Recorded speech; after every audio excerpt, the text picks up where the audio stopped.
Hello students, कैसे हैं आप सब। प्रीवियस क्लास में हम लोग क्लास फिजिक्स का बहुत ही इंपॉर्टेंट टॉपिक शुरू किए थे, डायमेंशनल एनालिसिस, जिसमें फर्स्ट लेक्चर में हमने बताया था कि डायमेंशन फार्मूला कैसे आपको निकालना है। दूसरे लेक्चर में हमने यूज ऑफ डायमेंशन बताया था, जिसमें 3 यूज बताया था। पहला बताया था कि डायमेंशन फार्मूले का जो सबसे पहला यूज है वो है to conversion one system of unit to another system of unit. मतलब अगर कोई यूनिट किसी एक सिस्टम में दिया हुआ है और उसे अगर हमें दूसरे सिस्टम में कन्वर्ट करना है तो हम डायमेंशनल मेथड से उसको कन्वर्ट कर लेंगे। दूसरा यूज हम बताए थे कि अगर कोई भी फिजिकल इक्वेशन दिया है, फिजिक्स में कोई भी एक इक्वेशन दिया है, वो डायमेंशनली करेक्ट है या इनकरेक्ट है, उसको हम चेक डायमेंशनल मेथड से चेक करके बताएंगे कि वह इक्वेशन करेक्ट है या इनकरेक्ट है। और थर्ड जो है वो स्टेब्लिश रिलेशन है, जो डिफरेंट टाइप के अगर फिजिकल क्वांटिटी दिए हैं तो उन फिजिकल क्वांटिटी के बीच में जो रिलेशन होंगे वो रिलेशन कैसे हम स्टेब्लिश करेंगे, वो रिलेशन भी हम डायमेंशनल मेथड से स्टेब्लिश करेंगे। यह 3 यूज जो हमने इसके प्रीवियस लेक्चर में बताया था, जिसमें से पहला जो यूज है जिसमें बताया था कि conversion one system of unit to other system यानी अनदर सिस्टम, उस पे हमने डिस्कस किया था कैसे कन्वर्ट करना ये बताया था। फिर उस पे कुछ न्यूमेरिकल भी सॉल्व किया था। आज हम लोग देखेंगे उसका जो सेकंड यूज है। जो फर्स्ट यूज हम बताए थे कि to conversion one system to another, आज हम लोग देखेंगे उसका second use to check to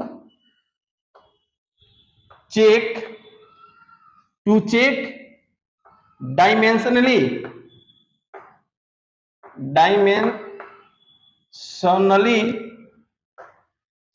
correctness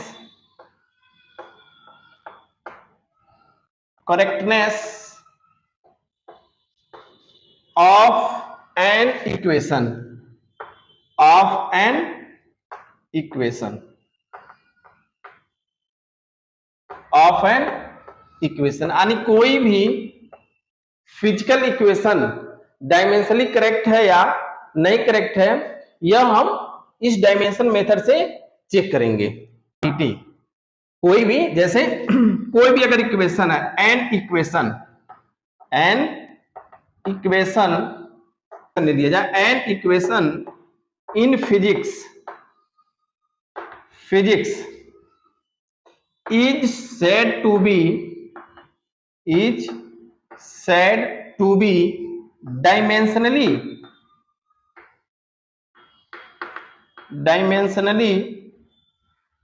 correct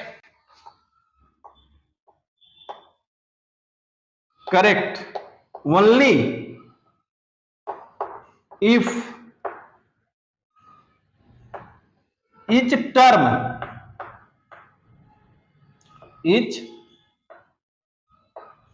term on both side of equation has same dimensional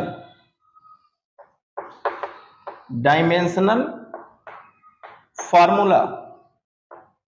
मतलब an equation in physics is said to be dimensionally correct only if each term on both side of equation had same dimensional formula। मतलब ये हुआ कि कोई भी physical equation अगर दिया है फिजिक्स में तो वह इक्वेशन करेक्ट तभी होगा जब दोनों साइड का डायमेंशन फार्मूला सेम हो। एग्जांपल के तौर पे यदि हम कहें कि अगर a इक्वल टू यहां दिया है b प्लस सी और a equal to b minus C, अगर ये इक्वेशन करेक्ट तभी होगा जब dimension of a equal to dimension of b equal to dimension of c।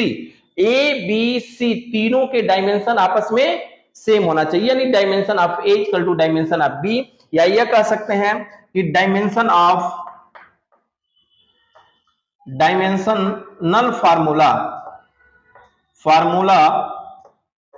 Of LHS equal to dimensional formula of R H S, यानी कोई भी अगर equation दिया है a = b + c दिया, अगर इक्वेशन करेक्ट तभी होगा जब दोनों LHS और RHS दोनों साइड का डायमेंशन फार्मूला सेम हो। अगर दोनों सेम है तो हम कहेंगे कि दिस इक्वेशन इज करेक्ट, यानी ये जो इक्वेशन है यह करेक्ट है। अगर दोनों का अगर LHS is not equal to RHS तो हम कहेंगे कि यह इक्वेशन इनकरेक्ट है, यानी करेक्ट नहीं है। एक पॉइंट और इसमें ध्यान देने वाली है कि किसी भी टू फिजिकल क्वांटिटी को आपस में ऐड या सब्ट्रैक्ट तभी किया जा सकता है जब दोनों का फिजिकल क्वांटिटीज क्या हो, सेम हो। यानी किसी भी फिजिकल क्वांटिटी को आपस में ऐड या सब्ट्रैक्ट तभी किया जा सकता है जब दोनों का डायमेंशन फार्मूला सेम हो। या इसका पॉइंट आप ये भी नोट कर सकते हैं कि the physical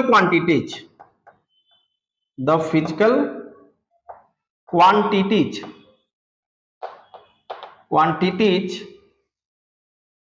of same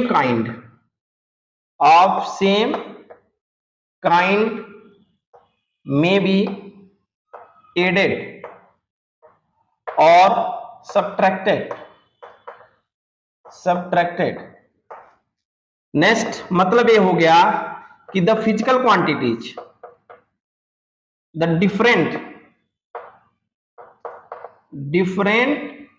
kinds of physical quantities cannot be added और सब्ट्रैक्टेड। मतलब ये हुआ कि किसी भी फिजिकल क्वांटिटीज को हम ऐड या सब्ट्रैक्ट तभी कर सकते हैं जब उनका डायमेंशन फार्मूला सेम है, या ये कहें कि अगर डिफरेंट टाइप का अगर कोई फिजिकल क्वांटिटी है जिनका डायमेंशनल डिफरेंट है तो उनको हम कभी ऐड या सब्ट्रैक्ट नहीं कर सकते। यानी किसी भी टू फिजिकल क्वांटिटी को आपस में ऐड या सब्ट्रैक्ट तभी किया जा सकता है जब दोनों का डायमेंशन फार्मूला सेम हो। मतलब वो ये हुआ कि अगर B में C को ऐड किया गया है तो dimension of B equal to dimension of C होगा, तभी हम आपस में ऐड किए हैं। A equal to B - C दिया, इसका मतलब कि डायमेंशन ऑफ B और डायमेंशन ऑफ C दोनों का डायमेंशन फार्मूला आपस में सेम होगा। यानी कभी भी टू फिजिकल क्वांटिटी को हम ऐड या सब्ट्रैक्ट तभी कर सकते हैं जब दोनों का डायमेंशन सेम हो, तभी ऐड किया जा सकता है, सब्ट्रैक्ट किया जा सकता है। अगर डिफरेंट है तो उनको ऐड या सब्ट्रैक्ट नहीं किया जा सकता। मतलब the physical quantities of same kinds may be added और सब्ट्रैक्टेड, जो सेम प्रकार के होंगे उन्हीं को ऐड या सब्ट्रैक्ट किया जा सकता है। जैसे एग्जांपल के तौर पे अगर कहें कि लेंथ को ही लेंथ में ऐड किया जा सकता है, फिर एल होगा। जैसे अगर हम ये कहें कि ये 5 मीटर है, में हम 10 मीटर को ही ऐड करेंगे तो क्या आएगा, 15 मीटर आएगा। यानी मीटर का डायमेंशन क्या होगा, एल होगा। यानी मीटर और मीटर को ही आपस में ऐड किया जा सकता है। 10 kg प्लस 20 kg को ही आपस में ऐड किया जा सकता है, यानी 40 kg। यानी ग्राम को ही ग्राम में ऐड किया जा सकता है, केजी को केजी में ऐड। यानी सेम काइंड्स वाले जो फिजिकल क्वांटिटी है उन्हीं को आपस में ऐड कर सकते हैं। अब हम 5 मीटर में 10 kg को ऐड नहीं कर सकते। यानी डिफरेंट काइंड्स का अगर कोई फिजिकल क्वांटिटी है उसको हम ऐड नहीं कर सकते या सब्ट्रैक्ट नहीं कर सकते जब तक सेम काइंड्स के यानी सेम डायमेंशनल फार्मूला वाले अगर फिजिकल क्वांटिटी नहीं है तो उनको ऐड या सब्ट्रैक्ट नहीं कर सकते। तो इसका पहला यूज है to check dimensionally correctness of an equation. यह सेकेंड यूज है। फर्स्ट यूज हमने बता दिया था कि to conversion one system of unit to another. यह सेकेंड आपका हो गया to check dimensionally correctness of an equation. अगर कोई भी इक्वेशन दिया है तो डायमेंशनली करेक्ट है या इनकरेक्ट है, इसको चेक हम इस मेथड से डायमेंशन का यूज करके करते हैं। तो इसका आप एक बार स्क्रीनशॉट ले लें, फिर इस पे हम एग्जांपल कराते हैं। एग्जांपल देखिए, example check the dimensional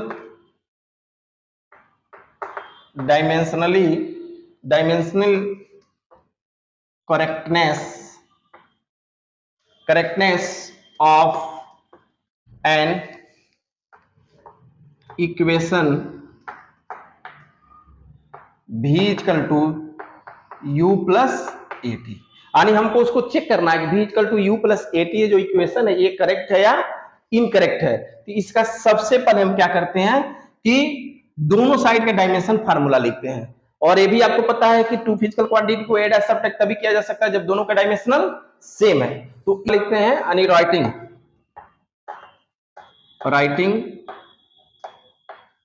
the dimensional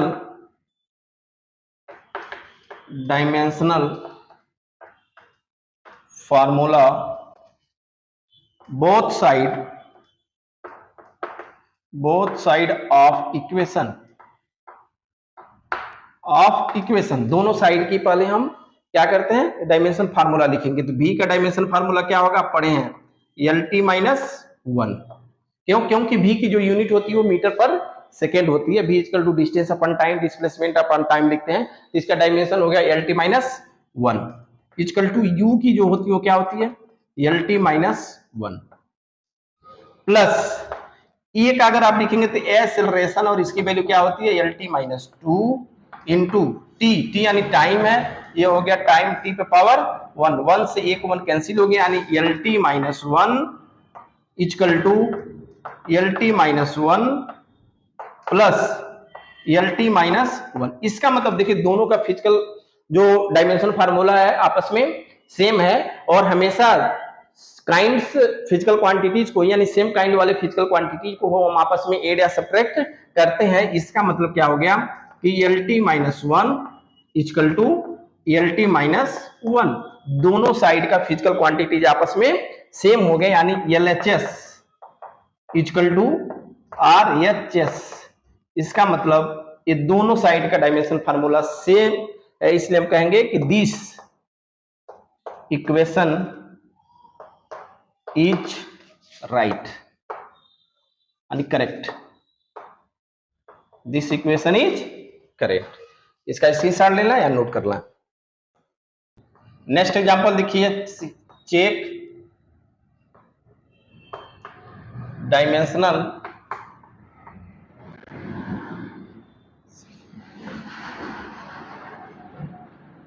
correctness of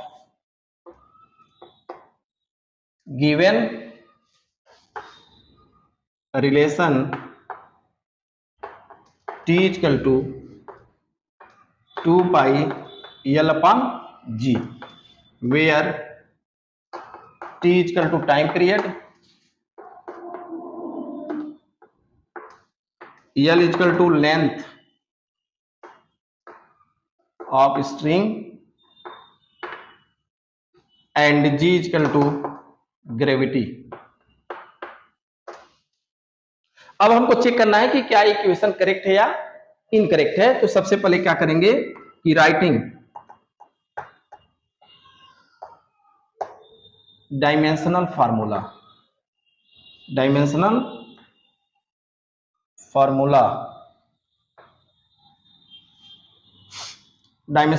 of both side.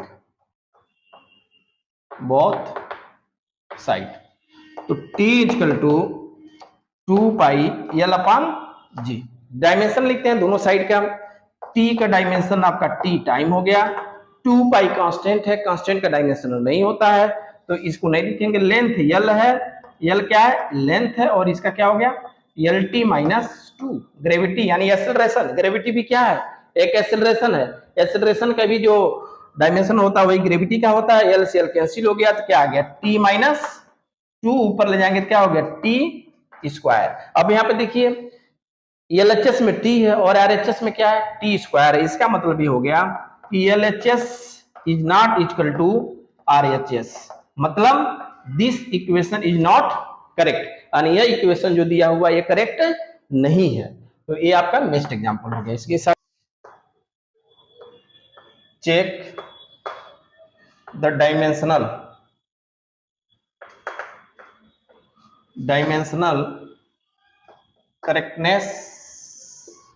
correctness of an equation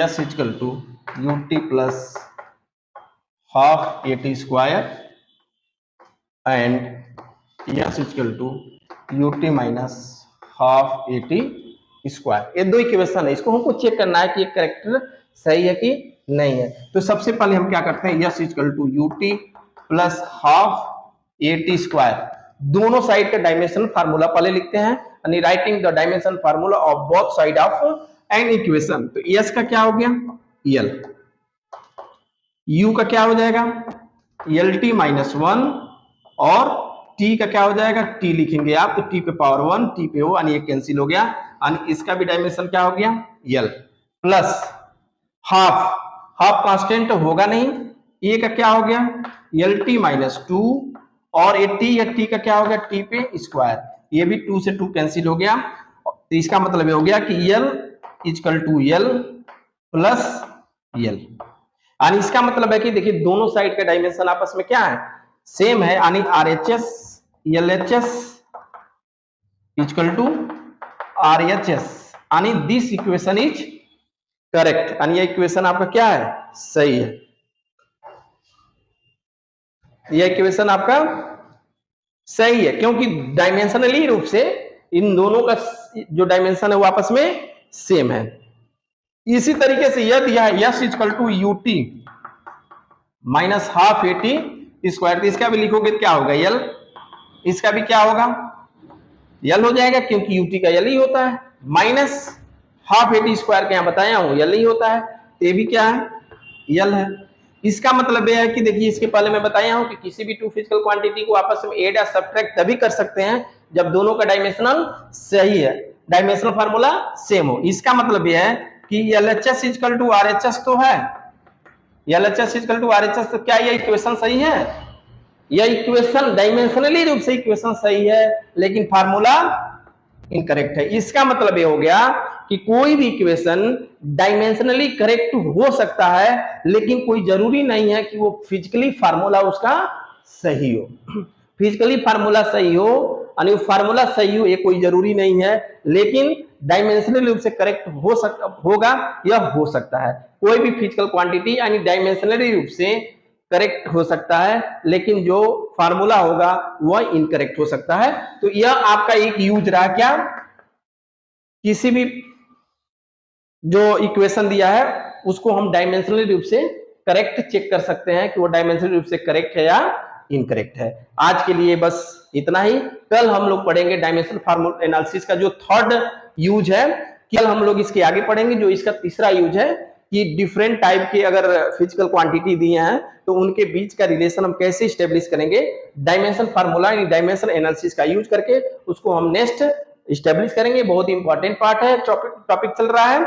मिलते हैं फिर कल डायमेंशन एनालिसिस का थर्ड यूज के साथ, तब तक के लिए धन्यवाद, थैंक यू। अगर आपको वीडियो कैसा लगा, वीडियो अगर अच्छा लग रहा है, टॉपिक कंटेंट अच्छे लग रहे हैं, चीजें अगर समझ में आ रही है, तो एक बार आप कमेंट करके जरूर बताएं कैसा लगा। बाकी अगर अच्छा लगा तो अपन मित्रों को भी शेयर करें। Thank you, thank you, thank you.